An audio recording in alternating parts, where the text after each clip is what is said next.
함께 영광을 돌려주신 원주 새하늘교회 학생 회원 여러분께 우리 하나님의 은혜가 함께 하시길 바랍니다. 여러분 안녕하셨습니까? 네, 이 저녁에 여러분들 다시 뵙게 돼서 정말 반갑습니다. 여러분, 절망하기에는 너무 이릅니다.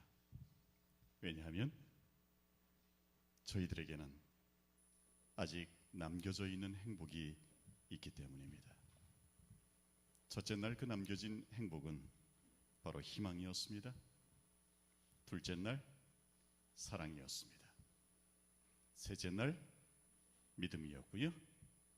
그리고 바로 어제 참 쉼, 그것이 우리에게 남겨진 행복이며 그 쉼을 통하여 우리는 절망을 이겨낼 수 있다는 말씀을 드렸습니다.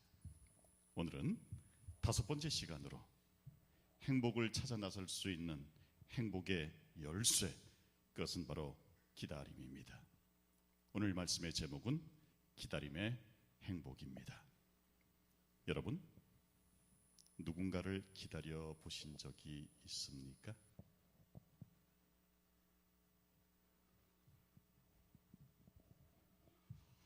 누군가를 기다려 보신 적이 있으시지요? 데이트 시절 기다려 보셨죠? 여러분, 기다림이 쉽습니까? 어렵습니까? 기다림이 쉽습니까? 어렵습니까? 쉽지는 않습니다. 정해진 시간과 정해진 장소에서 기다리는 것조차 쉽지 않습니다. 그러나 만약 우리의 기다림이 시간과 장소가 정확히 정해져 있지 않은 경우라면 훨씬 더 힘들 겁니다. 제가 얼마 전 공항에 갔을 때 인천국제공항에 나갈 일이 있었습니다. 거기서 정말 진한 장면을 보았습니다. 미국에서 오는 친구를 배웅하기 위해서 갔는데, 환영하기 위해서 갔는데, 그 친구가 나오기 직전에 한 젊은 여성과 그리고 입국장으로 이렇게 나오는 한 중년 부인, 아니 노년에 가까운 두 여인이 이 부둥켜 안고 한참을 말없이 서로의 등을 쓰다듬어 주고 또 눈에서는 작은 눈물이 흘리는 그런 모습을 제가 목격을 했습니다. 저는 두 여인이 어떤 관계인지 모릅니다. 다만 5분 이상을 서로 포옹하고 등을 쓰다듬어 주고 그리고 진심으로 반가워하는 그 반가움의 눈물을 흘리는 모습을 바라보면서 저 두 사람이 몹시 서로를 그리워했던 사람이라는 사실은 유추해 볼 수가 있었습니다. 저는 그 두 여인의 모습을 바라보면서 두 글자가 떠올랐습니다. 그 두 글자는 바로 해후라는 단어입니다. 해후를 아십니까? 간절한 기다림 끝에 만나게 되는 그 즐거움의 만남, 우리는 그것을 해후라고 합니다. 기다림이 간절할수록 해후도 깊어지는 법입니다. 여러분, 기다림은 결코 쉽지 않습니다. 그럼에도 불구하고 기다림 그 자체가 행복한 이유가 있다면 만남이 있고 보상이 주어지기 때문일 것입니다. 우리의 기다림은 결코 막연한 기다림이 아닙니다. 우리에게는 만남이 전제가 되어 있고 그리고 우리에게 반드시 주어질 보상이 있는 기다림이라는 사실을 우리 모두가 잊지 않았으면 좋겠습니다. 벌써 4, 5년 전의 이야기가 되고 말았습니다. 제가 신학생 시절에 서울 도봉구의 창삼동이라고 하는 곳에서 한 2년간 살았었습니다. 근데 거기서 학교까지 이렇게 통학을 하면서 창삼동 버스 정류장 앞에 그 그 양조장이 있습니다. 막걸리 공장이 있어요. 그리고 그 앞에 버스 정류장이 있는데 제가 그곳을 걸어서 지나와야 되거든요. 근데 그곳을 지나다닐 때마다 늘 신기한 풍경이 제 눈에 들어오곤 했습니다. 한 사나이가 있었는데요. 이 사나이가 아침 일찍부터 밤 늦게까지 버스 정류장에 나와가지고 버스가 와서 서면 누구보다 먼저 달려가가지고 누가 내리나 쳐다보다가 다 내리고 나면 다시 자기 자리에 돌아옵니다. 또 버스가 옵니다. 누구 먼저 달려가가지고 누가 오나 보다가 다 내리고 나면 다시 돌아옵니다. 비가 오나 눈이 오나 바람이 부나 계속 그 일을 하는 거예요. 아무튼 다닐 때마다 제가 그 모습을 한 번도 놓쳐본 적이 없습니다. 뭔가 사연이 있겠다 싶어가지고 버스 토큰, 버스표를 파시는 할머니가 그때는 있었습니다. 어쨌든 예. 여쭤봤더니 아니나 다를까 사연이 있었습니다. 그분은 눈이 두 개예요. 입은 하나고요. 귀도 둘이에요. 팔도 둘이고 다리도 둘이에요. 멀쩡해 보여요. 그런데 그분의 입은 늘 반쯤 벌어져 있고요. 벌어진 입술 사이로 침이 흘러서 가슴팍이 늘 젖어 있어요. 그리고 한번 걷는데 근육을 우리보다 좀 오래 움직여야 돼요. 우린 그런 분을 일컬어서 뇌성마비 환자라고 부르죠. 그분은 태어날 때부터 그 환자로 태어나셨답니다. 그런데 정말 있는 집, 가진 집의 외아들로 태어났어요. 그래도 부모님의 사랑을 받으면서 잘 사셨습니다. 그런데 20살이 되고 30살이 되니까 남자니까 결혼이 하고 싶어진 겁니다. 그래서 어머니한테 요청합니다. 엄마, 나 섹시 하나 사줘. 돈에 팔려다시피 한 여인과 결혼을 하게 됩니다. 그리고 6개월을 삽니다. 그런데 여인의 입장에서는 사는 게 아니었었죠. 그래서 재산의 일부를 조금 정리를 해서 그만 도망을 가고 맙니다. 그 낌새를 시어머니는 알고 계셨어요. 근데 같은 여자의 입장에서 차마 붙잡을 수가 없었다네요. 다음날 아침 아들이 엄마를 찾아옵니다. 엄마, 내 섹시 어디 갔어? 그때 어머니가 아들에게 해준 말, 새 밤만 자면 네 섹시가 네가 제일 좋아하는 삼립 크림빵을 한 보따리 사들고 버스 타고 돌아올 것이다. 새밤이 지나지 않았음에도 불구하고 그곳에서 돌아오지 않을 아내를 기다리고 있었던 것입니다. 그렇게 하기를 벌써 수년째라고 하는 것입니다. 마치 영화의 한 장면처럼 느껴졌습니다. 너무나도 드라마틱했습니다. 그리고 그 사나이가 갑자기 측은해 보였습니다. 그 사나이에게 가가지고 이렇게 말해주고 싶었습니다. 당신의 아내는 돌아오지 않습니다. 몸도 불편하신데 집에 가서 편히 쉬십시오. 그러나 차마 그 얘기를 못했습니다. 2년이 지난 다음 저는 신학을 졸업을 했고 드디어 원주 태장교회로 첫 발령을 받아서 여기에서 30년 전에 목회를 시작했습니다. 태장교회의 발령을 받고 나서 6개월 정도 지난 다음에 갑자기 그 사나이가 불현듯이 떠오르는 겁니다. 어떻게 됐을까? 그때 느낀 것 한 가지는 뭐였냐면 신라처럼 가녀린 그 사나이의 목숨을 부지케 하는 것이 무엇일까?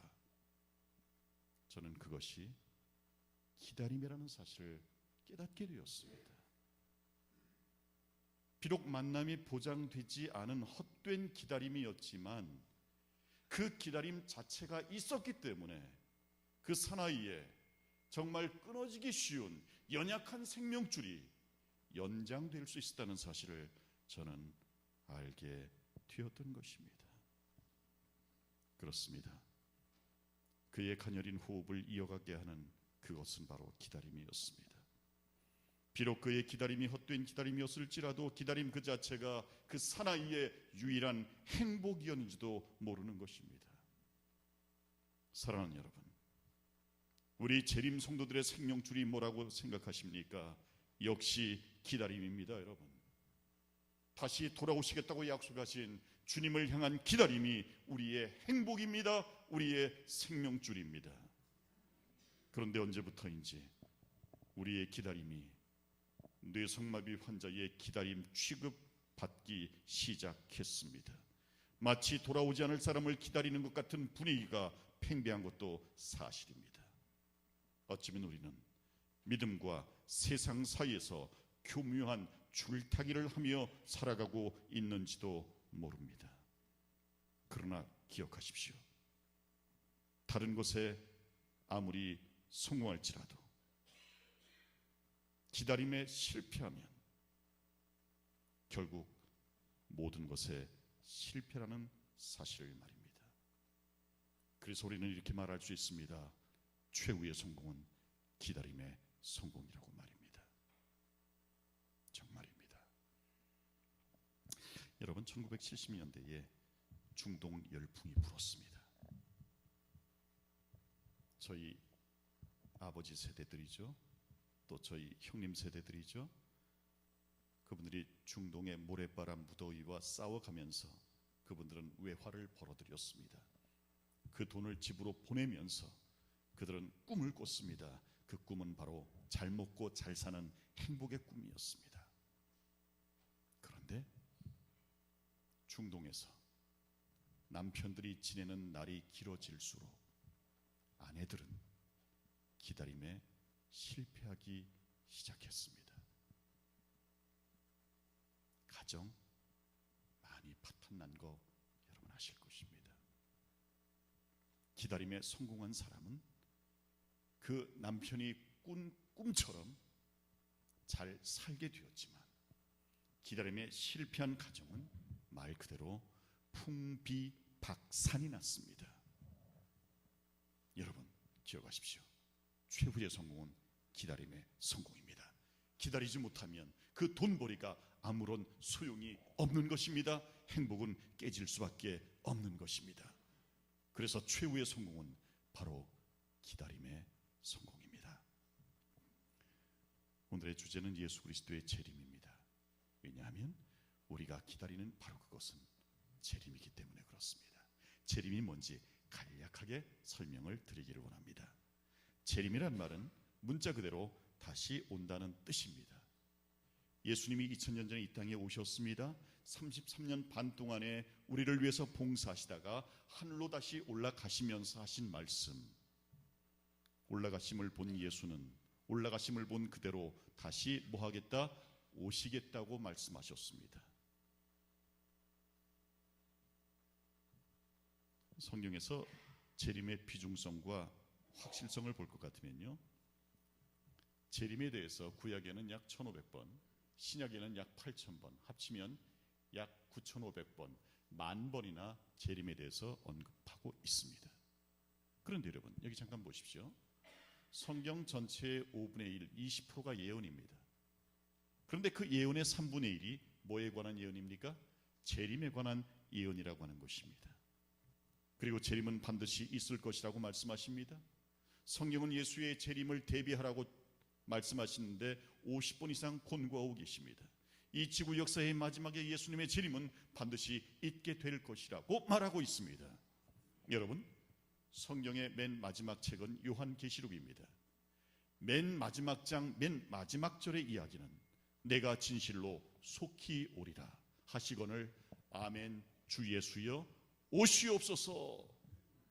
재림과 그 재림을 기다리는 백성들의 반응, 이것이 성경의 유학이며 결론이라고 하는 사실을 우리에게 말씀해 주시고 있습니다. 재림은 반드시 있을 사건입니다.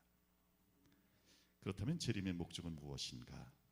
두 가지로 정리해 보았습니다. 첫 번째, 우리를 구원하시기 위함입니다. 정연호 장로님, 구원 받으셨습니까? 받으셨습니다. 우리가 예수 그리스도의 이름으로, 아버지와 아들과 성령의 이름으로 침례를 받은 그 즉시로 우리는 구원의 효력을 얻습니다. 그럼에도 불구하고 우리가 죽습니까? 안 죽습니까? 죽습니다. 왜냐하면 죄의 유혹에는 승리할 수 있었지만 죄의 결과에 대해서는 아직 우리가 승리할 수 없습니다. 죄의 결과, 죄의 삭은 무엇입니까? 사망입니다. 그 죄의 삭신 사망을 정복하고 우리를 온전하게 구원하시기 위하여 예수께서 뭐 하시는 것입니까? 이 땅에 다시 오시는 것입니다. 그러므로 예수의 재림은 구원의 완성입니다. 두 번째로, 예수님께서는 우리를 영원한 우리의 본향 하늘나라로 데려가시기 위해서 다시 오시겠다고 말씀하십니다. 화려찬란한 하늘도성, 저는 정말 그곳이 가고 싶습니다. 기다림에 실패하지 않는 한 우리 주님은 나에게 보상으로 주실 것입니다. 우리 모두 기다림에 성공하는 성공자가 되시기를 바랍니다. 그런데 여러분, 기다리다 보면 지칠 때가 있습니까? 없습니까? 정말 전 기다리는 것만큼 지루한 게 없습니다. 운전하다가 길이 막히면 좀 기다릴 줄 알아야 되는데 저는 끝까지 새길을 찾아서 기다리지 않은 길로 저는 돌아서 갑니다. 그 정도로 우리들은 좀 조급함을 가지고 있습니다. 뭐 제가 그렇다는 이야기입니다. 그런데 기다림이 길어질수록 우리는 지쳐갈 수밖에 없는데, 그런 우리의 기다림을 힘있게 만드는 것이 있습니다. 그게 뭔지 아십니까? 우리의 기다림을 힘있게 북돋아 주는 것, 그것은 바로 징조입니다. 징조는, 따라합시다. 징조는 하늘의 응원가.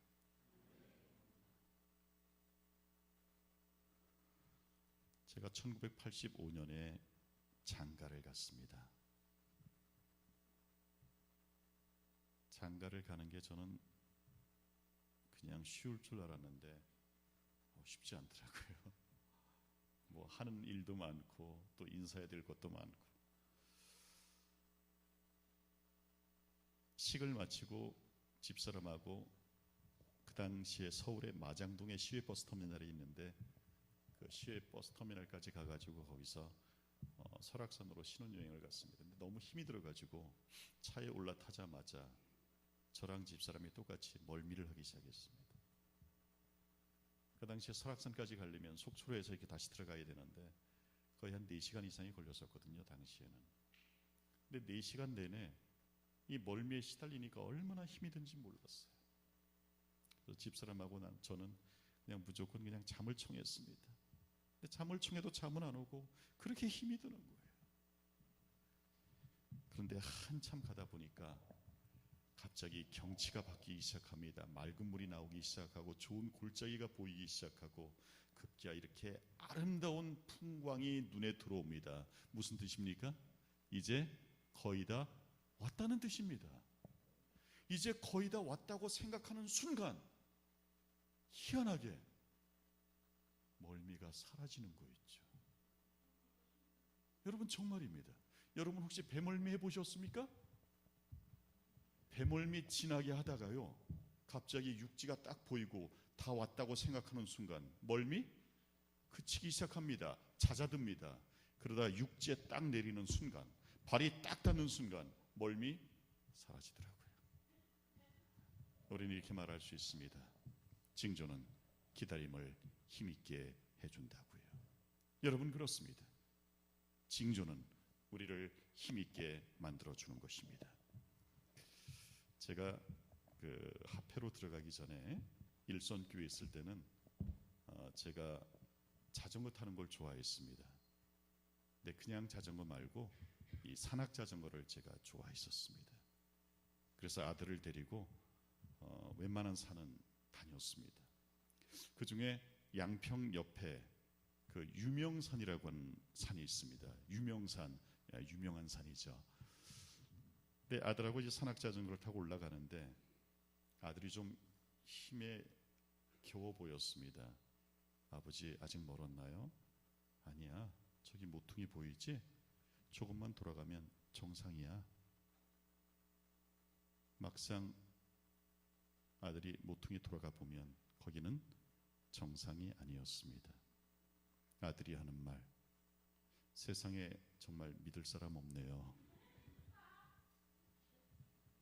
또 묻습니다. 아버지, 정말 얼마나 남았나요? 너 저기 언덕 하나 보이지? 그거 지나면 거의 다 온 걸걸? 그러나 가보면 또 아니에요. 여러분, 이렇게 3번이나 4번을 속고 나면 저와 제 아들은 정상에 서 있습니다. 아들이 한 번 이렇게 말하더라고요. 아버지, 정말 이상한 것은요, 뻔히 속는 줄 알면서도 얼마 남지 않았다는 말을 듣는 순간 힘이 솟는다는 거예요. 그러면서 저한테 말하더라고요. 아버지의 거짓말도 저에게 응원이 되네요. 여러분, 거짓말도 응원이 된다면 우리 하나님은 거짓말 하시는 분이 아니시거든요. 회전하는 그림자조차 없는 분이시거든요.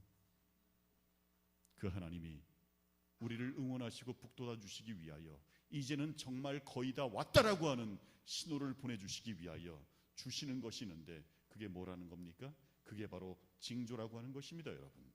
그러므로 징조는 두려운 것이 아니에요. 무서운 것이 아니에요. 이제는 너희가 본향에 거의 다 이르렀다고 하는 하나님의 신호탄이라고 하는 것이죠. 마태복음 24장에 하루는 예수님의 제자들이 예수님을 찾아갑니다. 예수님, 예수께서 임하실 때, 재림하실 때, 그리고 세상 끝에는 어떤 징조가 있겠습니까? 그때 예수님께서 다음과 같은 몇 가지 징조들을 말씀해 주셨습니다. 첫 번째, 가짜 그리스도가 나타날 것이다 그랬어요. 여러분, 지금 세상에 가짜 그리스도 참 많습니다. 미혹하는 사람들 참 많습니다. 24절 함께 읽어보겠습니다. 시작. 거짓 그리스도들과 거짓 선지자들이 일어나 큰 표적과 기사를 보이어 할 수만 있으면 택하신 자들도 미혹하리라. 뭐 하신 자들도? 택하신 자들조차도 뭐 하리라? 미혹하리라. 여러분, 우리가 정말 조심해야 될 이유가 바로 여기에 있는 것입니다. 신문을 하나 보도록 할까요? 잘 보이실지 모르겠지만 자신이 일명 메시라고 주장하는 사람들이 세계적으로 증가하고 있는 가운데 그 숫자가 사상 최대인 몇 명 이상? 1,500명 이상 가짜 그리스도가. 그럼 우리나라에 몇 명이 있을까?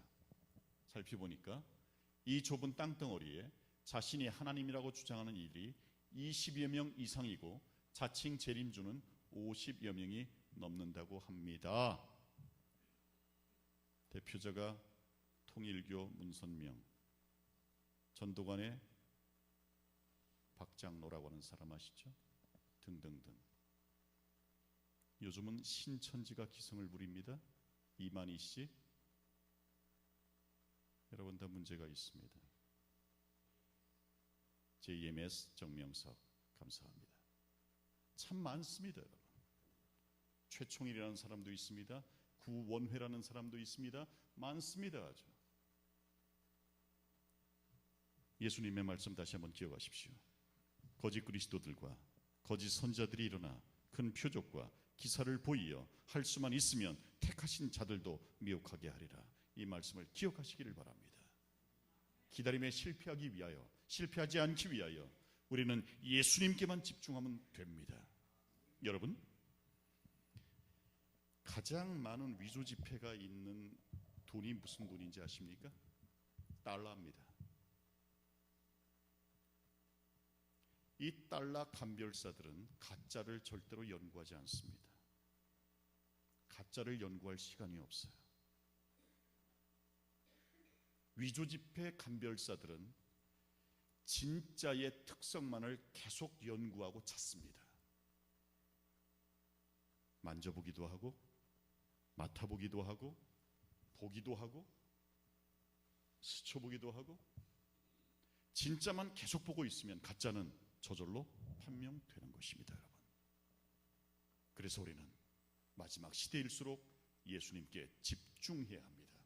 그분께서 모든 것을 주관하시고 그분께서 모든 것을 드러내실 때까지 우리가 실수하지 않기 위하여 예수님께 집중하는 삶을 살아야 되는 것입니다. 저와 여러분 집중하게 되시기를 바랍니다. 두 번째 징조는 민족 간 국가 간의 전쟁입니다. 대략 넘어가겠습니다. 지구촌 20세기는 전쟁의 역사고요. 주요 전쟁만 해도 저렇게 많습니다. 전쟁으로 인한 직접적인 사망자 수가 1억 8천만 명이 넘고요. 윌리엄 리플리라고 하는 유명한 종군 기자가 이렇게 말했습니다. 우리는 세계의 종말이 시작되는 지점에 서 있습니다. 그만큼 국가 간의 분쟁이 지구촌을 위협하고 있다는 말씀입니다. 세 번째 징조는 기근입니다. 이것도 대략 넘어가겠습니다. 굶는 사람 8억, 한 해 1,800만 명씩 굶주림으로 죽어갑니다. 굶어 죽는 사람이 매 시간마다 2,000명이 넘습니다. 보실까요? 비참한 장면이죠. 아래에 있는 아이들이 어느 나라 아이들인지 아시겠습니까? 북한 아이들입니다. 일명 꽃제비들입니다. 우리는 호의호식하지만 북녘에는 저렇게 굶어 죽어가고 있는 어린아이들이 있습니다. 기근이 점점 심해지고 있습니다. 지구촌 어린이 3억 명이 굶주리고 있다고 합니다, 여러분. 이 모든 것은 기근 때문입니다. 아프리카가 메말라갑니다. 우리나라도 지금 물 부족 자태를 계속 지금 넘어가겠습니다. 네 번째 징조는 지진입니다. 처처에 지진이 있으리니. 사진만 좀 보시죠. 인도네시아 또 강진 2,000명 사망, 파키스탄 강진 최소 3만 명 사망. 넘어가겠습니다. 지진 점점 많아지고 있습니다. 우리나라도 더 이상 지진의 안전지대는 아닙니다. 다섯 번째 징조는 전염병의 증가입니다. 전염병의 역습이 벌어지고 있어요. 여러분, 우리 인류가 가장 위협받고 있는 것이 뭐냐면 박테리아와의 전쟁입니다. 박테리아와 인간 사이의 전쟁이 지금 계속 이어지고 있거든요. 아직까지는 인간이 승리한 것처럼 보이지만 점점 변종이 나타나니까 사람들도 손을 못 쓰는 경우가 점점 많아지고 있어요. 뭐 이게 의사 선생님 앉아 계실 수 있죠. 또 우리 닥터들 계실 수 있는데요. 과연 박테리아와 인간의 전쟁에서 최후의 승자가 인간이 될 것인가? 이건 아무도 장담 못한다고들 이야기를 합니다. 그만큼 병들이, 박테리아들이, 바이러스의 변종들이 더 많아지고 있다는 것이죠.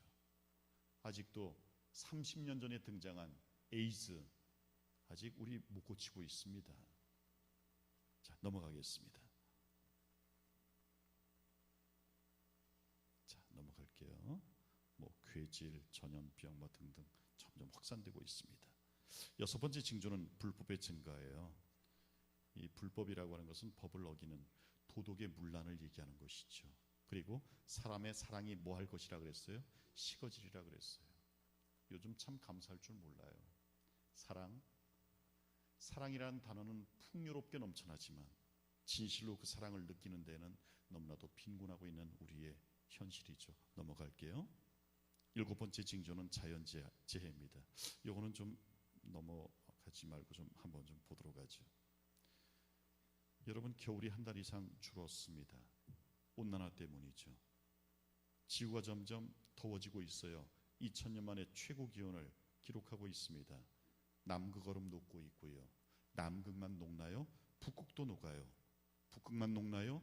히말라야에 있는 모든 빙원들이 지금 녹고 있어요. 그래서 최근 100년간에 해수면이 23cm 상승했는데 요거 별거 아니라고 생각하시면 큰 오산입니다. 23cm 솟아올랐을 뿐인데 나라가 물에 잠긴 데가 있습니다. 물론 큰 나라는 아니고 남태평양에 있는 작은 섬나라입니다. 거기가 어디냐면 여러분 잘 아는 투발루라는 곳이에요. 바다가 솟아올라 조국을 포기합니다. 중요한 것은 투발루라는 나라가 해수면 상승으로 국민이 나라를 버리는 첫 번째 나라이지만 이 같은 상황에 처하는 마지막 나라는 아닐 것이다라는 것이죠. 빙원이 높고 서론이 높고 그러다 보면 해수면 점점 상승할 것이고 중앙일보에 이런 글이 나왔었습니다. 지구온난화 빙하노가 50년 뒤 노화의 홍수가 생길지도 모른다고 하는 그런 이야기. 믿거나 말거나 어쨌든 징조 가운데 하나라고 하는 사실입니다. 마지막 징조는 전 세계적인 복음 전파입니다. 함께 읽어보십시다. 시작. 이 천국 복음이 모든 민족에게 증거되기 위하여 온 세상에 전파되리니 온 세상에 복음이 전파되면 그제야 뭐가 올 것이다? 끝이 올 것이다. 세상 종말이 올 것이며 예수님은 이 땅에 다시 오시게 될 것이다. 성경의 번역 현황을 알아보니까 2004년 통계입니다. 보통 10년 주기로 바뀌는데요. 세계 인구는 64억입니다. 세계 언어는 2005년을 기준으로 6,912개의 세계 언어가 있고 이 가운데 번역이 필요한 언어는 2,644개라고 합니다. 일부 혹은 전부 번역된 언어는 2,600여 개 가운데 약 2,400개입니다. 미번역 인구는 즉 성경을 자국어 성경을 가지고 있지 않은 세계 인구는 2억 5천 명밖에 되지 않는다는 것이에요. 즉 자기 나라 말로 된 성경을 가지고 있는 사람들은 세계 인구의 96%가 넘는다고 하는 것이죠. 무슨 말인가? 복음이 땅끝까지 전파되고 있다고 하는 것입니다. 그들은 자기네 나라 말로 말씀을 배우고 있습니다. 듣고 있습니다. 그리고 저렇게 침례 행렬에 동참하고 있습니다. 여러분, 침례라고 하는 것은 내가 예수 그리스도를 개인의 구주로 영접하고 내가 이제 예수님의 자녀로 살겠다는 시작의 증표인 것입니다.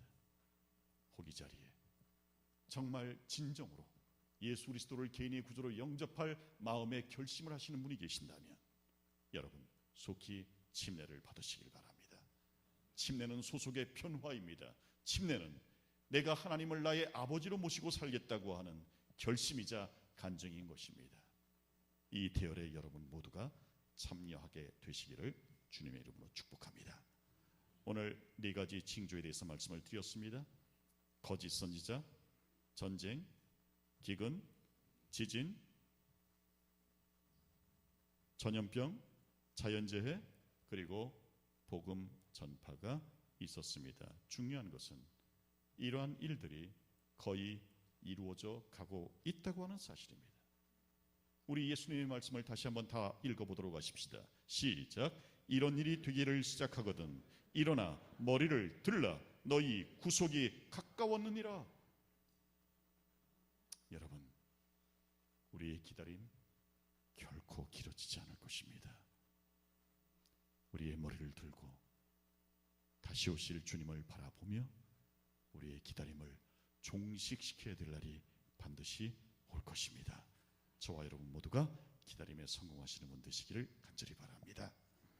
질문입니다. 징조의 참 의미는 무엇일까 하는 것입니다. 징조의 의미.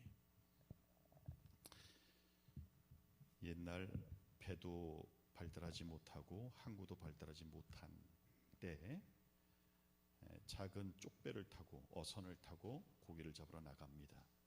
이틀이고 3일이고 고기를 잡을 때까지 돌아오지 않습니다.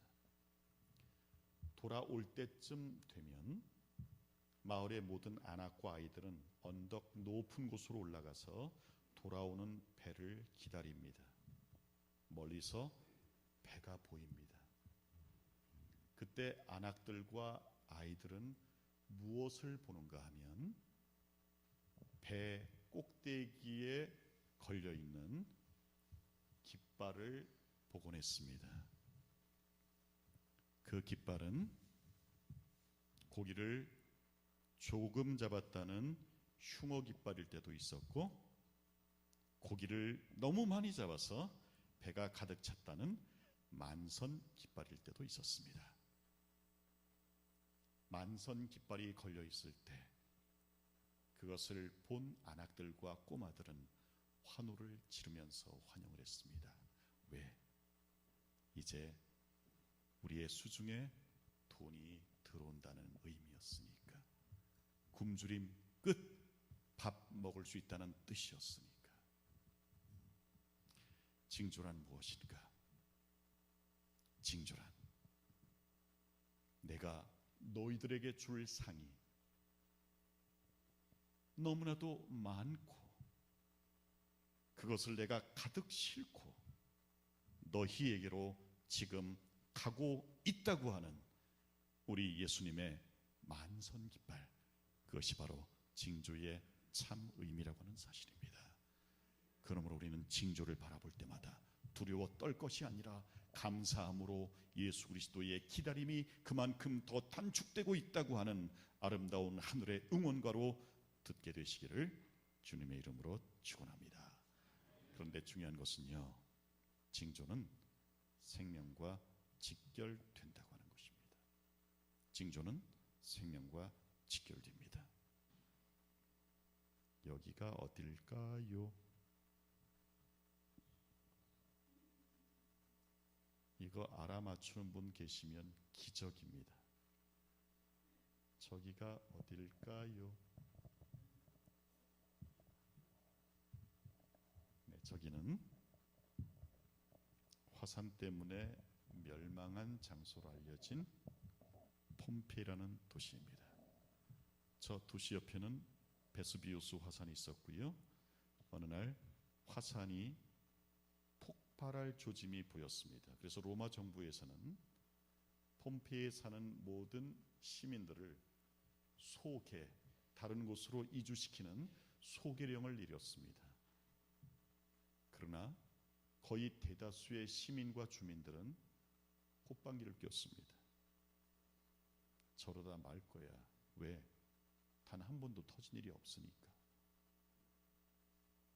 그들의 알량한 경험을 믿었습니다. 저러다 말 거야. 왜? 한 번도 안 터졌으니까.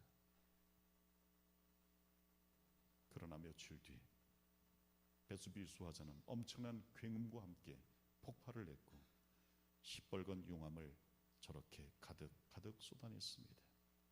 그리고 폼페이라는 도시 전체를 저렇게 덮쳐버렸습니다.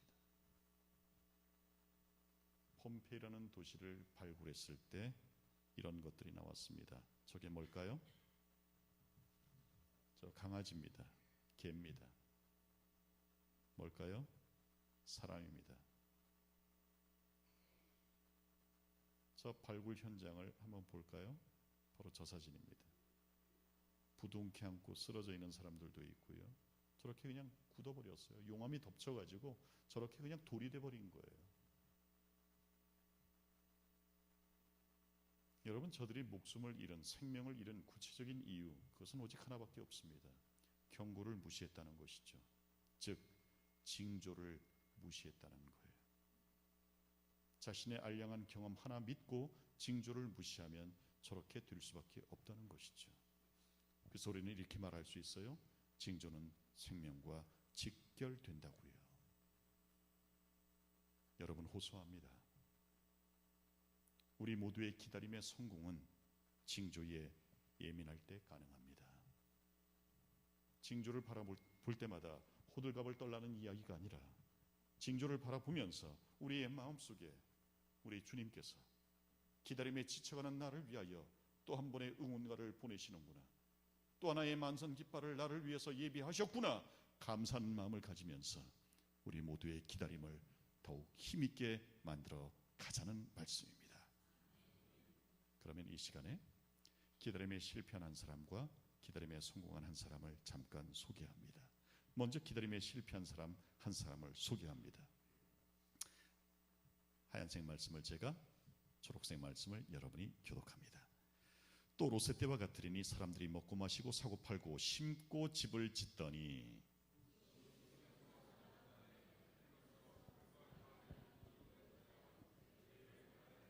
인자에 나타나는 날에도 이러하리라.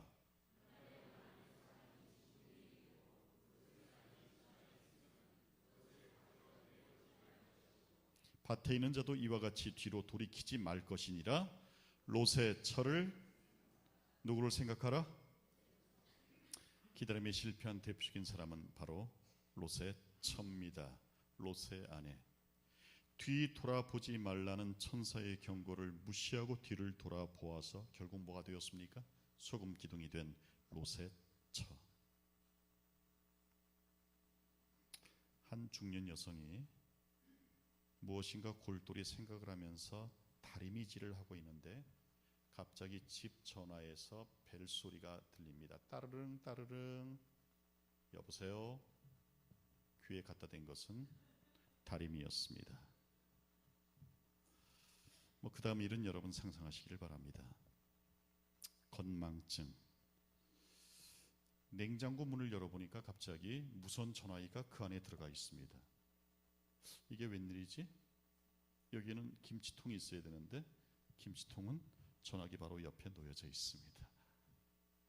여러분, 건망증, 세월의 흐름과 동시에 찾아오는 달갑지 않은 손님, 건망증. 이런 건망증 때문에 크고 작은 일이 발생합니다. 그러나 여러분, 정작 위험한 것은 영적인 건망증입니다. 영적 건망증, 살아가면서 하나님을 깜빡 잃어버리는 것 말입니다.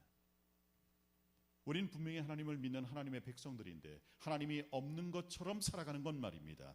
영적 건망증입니다. 여러분, 육신의 건망증은 다시 시작하면 돼요. 다리미 내려놓고 전화기 집으면 돼요. 냉장고 속에 들어있는 무선 전화기 빼놓고 김치통 집어넣으면 돼요. 다시 시작하면 돼요. 그러나 영적인 건망증은 다시 시작할 수가 없어요. 영원한 파멸을 초래한다는 것이죠. 한 이야기를 해드릴게요. 실존주의 철학자 키엘 케골의 이야기 가운데 나타나는 이야기입니다. 일련의 야생 오리가 겨울을 피해 따뜻한 남쪽 나라로 이동하고 있습니다. 중간에 내렸는데 거기는 정말 너무나도 좋은 곳이었습니다. 물도 풍부하고 물고기도 많고 먹을 것이 많았습니다. 그러나 그곳은 얼마 후면 다시 추워질 장소였기 때문에 배를 채운 다음 다른 오리들은 다 날아갔습니다. 더 따뜻한 남쪽으로. 그런데 유독 한 오리만큼은 그곳이 좋다 보니까 난 여기서 조금만 더 먹고 조금만 더 쉬다 가야지. 그리고는 실컷 먹었습니다. 이제 날이 점점 추워지니까 이 오리도 이제는 날아가야 되겠다 생각하고 날갯짓을 하는데 날 수가 없는 것입니다. 왜? 너무 많이 먹어서 몸이 비둔해졌습니다. 그러자 오리가 이렇게 생각합니다. 그래, 날 수 없는 거, 이왕 이렇게 된 거 여기 살지. 여기는 물고기도 많고 물도 많고 살기 너무 적합한 곳이야.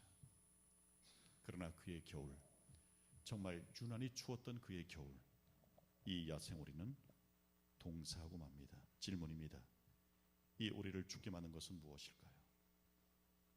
유혹 때문에? 추위 때문에? 다 맞죠. 그러나 이 오리를 죽게 만든 근본적인 원인은 자신이 철새라는 사실을 잊어버린 건망증 때문이었다고 하는 사실입니다. 결국 망각이, 건망증이 이 오리를 죽게 만든 것입니다. 여러분, 창세기에 등장하는 롯의 아내의 이야기입니다. 여러분, 롯의 아내가 잊었던 것은 뒤를 돌아보지 말라는 천사의 음성이었습니다. 그 음성을 잊었기에, 망각했기에 소금 기둥이 되고 말았습니다.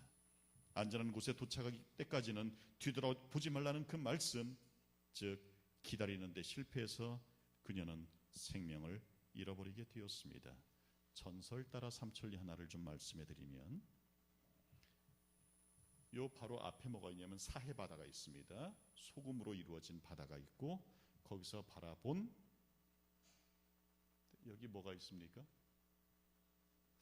사람 상 같은, 많은 사람들이 그냥 거기다 전설을 붙였습니다. 저게 로세아니라고. 그러나 사실은 아닙니다. 사랑하는 여러분, 다른 일에는 실패할지라도 기다림에만큼은 꼭 성공하는 분들 되시기를 간절히 바랍니다. 왠지 아십니까? 일본 이야기를 다시 한번 해보겠습니다. 일본의 춘추전국 시대 유명한 세 장수가 오다 노부나가의 집에서 차를 마시면서 대화를 나누고 있습니다. 첫 번째 장수는 오다 노부나가, 둘째는 토요토미 히데요시, 잘 아시죠? 세 번째는 누구였을까요? 도쿠가와 이에야스. 그런데 이 오다 노부나가가 꾀꼬리 한 마리를 데려오더니만 이렇게 말하는 것입니다. 이 꾀꼬리가 울지 않으니 울지 않은 꾀꼬리는 죽여야 된다. 그렇게 아주 좀 뭐랄까 급한 사람이었습니다. 그런데 아주 간교한 그리고 지혜로운 토요토미 히데요시가 이렇게 말합니다. 오다 장군, 그러면 안 되죠. 꾀꼬리를 살살 달래서 울게 만들어야죠. 그러자 도쿠가와 이에야스가 이렇게 말합니다. 장군, 그렇지 않습니다. 꾀꼬리는 반드시 울도록 되어 있으니까 울 때까지 기다리시면 됩니다. 결국 천하통일은 누가 했는가? 기다림에 성공한 도쿠가와 이에야스가 천하를 통일했습니다. 자기의 시대가 올 때까지 기다렸습니다. 자신의 힘이 온전히 길러질 때까지 그는 기다렸습니다. 기다림에 성공하니까 결국 전 일본을 제패하게 되더라는 것입니다. 여러분, 그렇습니다. 따라합시다. 최후의 성공은 기다림의 성공이다. 그 기다림에 꼭 성공하시는 저와 여러분 되시기를 바랍니다. 기다림에 성공한 한 사람을 제가 소개합니다. 성경을 다시 한번 또 교독해 봅시다. 죄송합니다. 네, 넘어가겠습니다. 네, 기다림을 가능케 하는 것들 한 사람을 제가 소개하겠습니다. 그 사람이 누구냐면 삭개오라는 사람입니다. 여러분, 키 작은 삭개오 기억하십니까? 그는 여리고의 세리장이었었습니다. 여러분, 그는 예수님이 지나가신다는 소리를 듣고 예수님을 만나고 싶어서 예수님을 기다렸지만 사람들이 많아서 도무지 예수님을 볼 수가 없었습니다. 그가 예수님을 기다리고 예수님을 만나기 위해서 그가 선택한 것은 어디로 올라가는 것이었습니까? 뽕나무 위로 올라가는 것이었습니다. 여러분, 생각해 보십시오. 세리장은 세무소장으로 보시면 됩니다. 세무서장. 돈 많이 버는 직업이었습니다. 왜? 조금씩 뒷돈이 생겼고 블랙머니, 부정한 돈이 계속 주머니에 들어왔었습니다. 그는 키가 작은 사람이었습니다. 잘 먹고 잘 살다 보니까, 죄송합니다, 강원도 사투리로 똥따부리한 사람이었습니다. 여기서 똥따부리라는 말은 키가 조금 작고 아주 펑퍼짐하게 생긴 그런 체형을 가진 사람을 말합니다. 팔다리는 짧았을 것입니다. 그런데 이 사람이 예수님을 만나겠다는 일념으로 어디에 올라가는 것입니까? 뽕나무에 올라가는 것입니다. 뽕나무 위로 올라가기에 적합한 체형이 아닙니다. 올라가다 미끄러지고 게다가 부자였기 때문에 옷은 또 얼마나 치렁치렁했겠습니까? 많은 사람들이 세리장 삭개오를 보고 욕을 하기 시작합니다. 저 세리장 삭개오 녀석 좀 보게나, 어디에 올라가려고. 그러나 삭개오는 세상 이목에는 관심을 두지 않았습니다. 왜냐하면 세상 이목보다 오직 예수님께 집중하기를 원했기 때문입니다. 급기야 삭개오는 뽕나무 위에 올라가게 되고 거기서 누구랑 눈이 마주칩니까?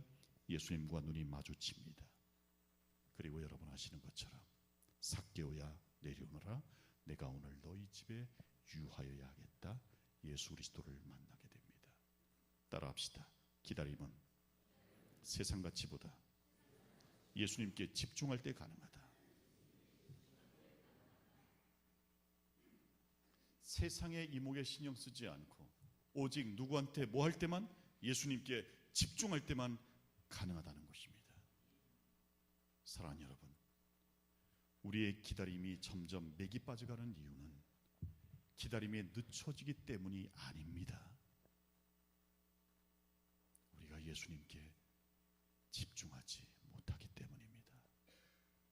삭개오처럼 우리의 시선을 예수님께 고정했으면 좋겠습니다.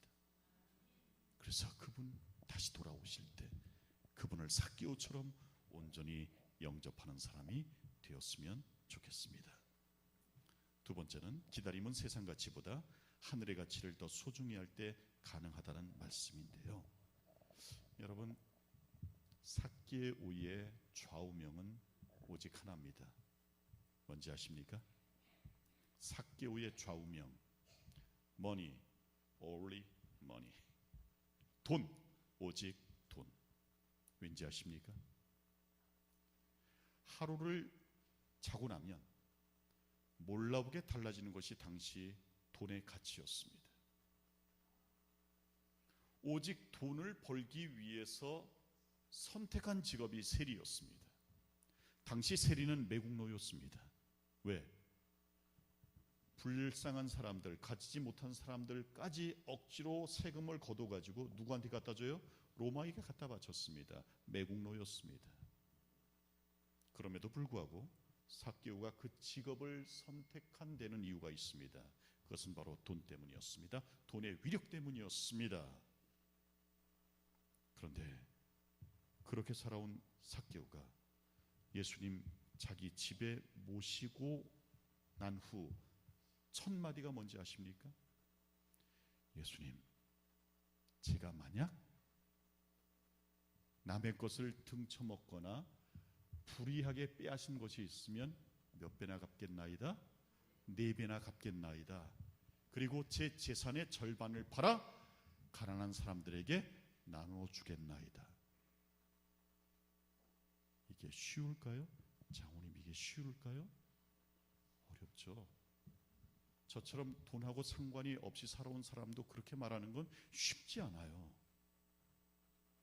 근데 이 사람은 오직 돈만을 위해서 살아온 사람이거든요. 그런 사람의 입에서 이 말이 나왔다는 것은 바로 이것을 의미합니다. 세상 가치보다 하늘의 가치를 더 소중히 하게 된 거죠. 예수님을 발견하기 전에는 돈이 가장 좋았는데 예수님을 만나고 나니까 예수님의 돈보다 훨씬 더 좋다는 것이죠. 그래서 돈을 과감히 포기하고 누구를 선택하는 것입니까? 예수님을 선택한 삭개오의 모습을 우리는 오늘 살펴볼 수가 있는 것입니다. 그렇습니다, 여러분. 재림의 준비 가운데 하나는 세상의 가치보다 예수님의 가치를 더 소중히 여길 때 이루어지는 것입니다. 여러분, 분명히 말하지만 하나님께서는 세상 가치도 소중히 여기라고 말씀하셨습니다. 그렇기 때문에 제7일의 안식일에 쉬어라라고 말씀하시기 전에 엿새 동안은 힘써 일하라고 말씀하시는 거예요. 세상같이 우리 하나님은, 우리 기독교는, 우리 교회는 절대로 소중히 여기지 않는 그런 집단이 아닙니다. 그러나 우선순위를 바로 세우라고 말씀하시는 것입니다. 확실한 것은 우리의 최고의 가치, 최고의 우선순위는 오직 한 분, 그분이 되셔야 된다는 사실. 그래서 재림의 준비는 우선순위의 확립이라는 사실을 기억하게 되시기를 간절히 바랍니다. 이제 퀴즈 하나를 좀 내보도록 하겠습니다. 건망증의 반대말이 뭘까요?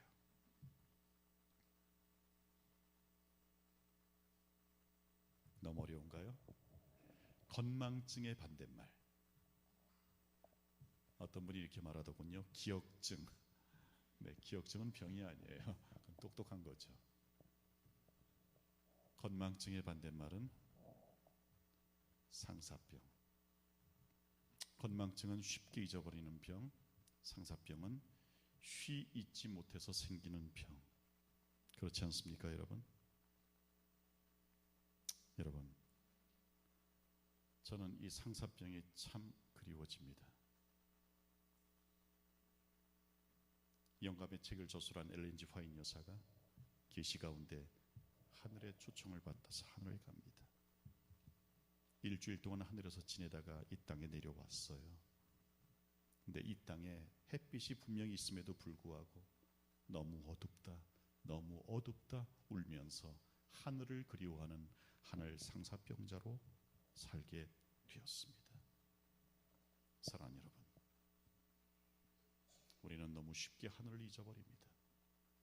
우리는 너무 쉽게 우리의 선택 속에서 예수님을 빼먹고 선택을 합니다. 바라기는 우리 모두가 하늘 상사병에 걸렸으면 좋겠습니다. 여러분, 상사병에 걸리기 위해서는 아름다운 추억이 있어야 합니다. 아름다운 추억이 없이는 결코 상사병 환자가 될 수가 없습니다. 여러분, 66권의 성경 가운데 추억 때문에 기록된 성경책이 있습니다. 뭐 때문에? 추억 때문에. 사복음서 가운데 추억 복음으로 일컬어지는 복음서가 하나가 있습니다. 그 책이 바로 마가복음입니다. 마가복음은 예수님의 수제자 베드로가 예수님과 함께 지냈던 3년 반 동안의 공생의 시간을 추억하면서 영적인 아들 마가에게, 마가야, 내가 알는 예수님과 어떤 길을 갈 때에 예수님께서 나에게 이런 음성을 들려주셨단다. 그때는 내가 그런 뜻인지 잘 몰랐지. 그런데 나중에 알고 보니까 그 예수님이 나를 얼마나 깊게 사랑하는지 내가 알 것 같았어. 늙은 베드로가 30년 전의 사건들을 영적인 아들 마가에게 추억처럼 들려준 이야기, 그게 바로 마가복음입니다. 그래서 마가복음에는 다른 복음서에 없는 아주 깊은 이야기, 진한 이야기가 많이 남겨지게 됩니다. 여러분, 추억은 진심으로 사랑할 때 강하게 남는 법입니다. 하늘의 상사병자가 되기 위해서는 이 땅에서 예수님과 진한 사랑에 빠지는 경험이 필요합니다. 우리 원주 새하늘교회 성도 여러분, 그리고 이번에 새로 이 교회에 참석해 주신 우리 여러분들, 예수님은 나보다 나를 더 사랑하시는 분이십니다. 그분을 여러분도 사랑하시게 되시기를 바랍니다. 진한 사랑의 감동과 추억 때문에 예수님 상사병자로, 하늘 상사병자로 살아가실 수 있는 저와 여러분 되시기를 간절히 바랍니다. 제2차 세계대전 때 일입니다. 이 얘기만 하고 이제 제가 거의 마쳐야 될 것 같습니다. 제2차 세계대전 때 잠수함의 맨 밑바닥에 뭘 키웠는가 하면 토끼를 키웠습니다. 여러분, 공기 가운데 산소는 무거운 편에 속합니다. 그래서 산소는 거의 바닥에 깔립니다. 잠수함 맨 밑바닥에 토끼를 기른 이유는 짐승들 가운데 짐승들 가운데 산소에 가장 민감한, 예민한 짐승이 토끼이기 때문입니다. 산소가 조금만 부족해도 토끼는 살 수 없게 됩니다. 토끼의 생존 여부를 보고 잠수함이 공기를 충전하기 위해서 수면 위로 올라가야 되는지를 측정할 수 있었다고 말을 합니다. 여러분, 1990년대에 걸프 전쟁이 있었습니다. 미국이 쿠웨이트를 침략한 이라크를 응징하기 위해서 군사들을 파병을 했습니다. 그때 타임즈에 이런 사진이 실린 적이 있습니다. 사막에 미군 진지가 있습니다. 부대가 있습니다. 그리고 그 옆에 병아리를 키우고 있는 모습을 사진가가 그걸 찍었습니다. 전쟁과 병아리 어울리지 않습니다. 그러나 어울립니다. 왜냐하면 당시 이라크는 화학 무기를 가지고 있다고 소문이 떠돌았습니다. 독가스 말이죠. 독가스에 가장 예민한 짐승이 병아리라는 것입니다. 독가스의 디귿자만 들어도 병아리는 죽는다고 합니다. 여러분, 토끼가 산소에 예민하고 병아리가 독가스에 예민하듯이 우리네들 재림 신자들은 재림에 예민한 사람이 되어야 합니다. 징조에 예민한 사람이 되어야 합니다. 왜냐하면 우린 재림 하나로 먹고 사는 사람들이기 때문에. 축구 잘하는 사람을 축구선수, 야구 잘하는 사람을 야구선수, 그림 잘 그리는 사람을 그림선수로 하지 않고 화가라고 합니다. 그들 모두는 운동으로 먹고 살고 그림으로 먹고 사는 사람들입니다. 재림 신자란 재림으로 영원히 먹고 사는 사람들 아닙니까? 그렇다면 우리는 재림 선수가 되어야 되지 않겠습니까? 그런 의미에서 우리는 재림에 예민해지고 징조에 예민한 사람이 돼야 된다는 말씀입니다. 우리 모두 주님을 매일 그리워하시는 사람들 되시기를 간절히 바랍니다. 이 시간 아름다운 찬양을 들으시면서 여러분 쪽지를 하나씩 다 받아드시기를 바랍니다. 시작. 이것들을 증거하신 이가 가라사대 내가 진실로 속히 오리라 하시거늘. 아멘. 주 예수여 오시옵소서. 아멘. 기도하시겠습니다. 저희를 사랑해 주시는 아버지 감사합니다.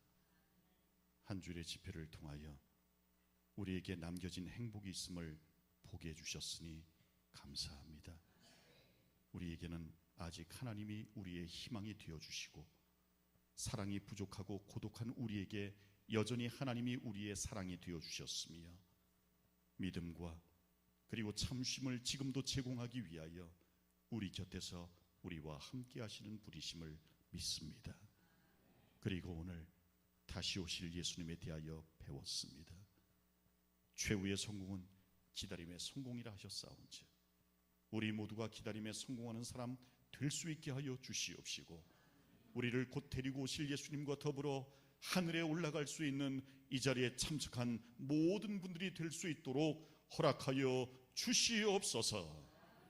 오늘도 많은 분들이 결심하였습니다. 그들이 필요라는 모든 것들을 채워 주시옵시고 주님 무엇보다 그들의 가정과 그들의 육체의 행복과 건강이 있도록 도와주시옵소서. 하나님을 아버지로 모시고 사는 그분들 모두 되게 하여 주시옵시기를 예수님 이름으로 기도하옵나이다. 아멘.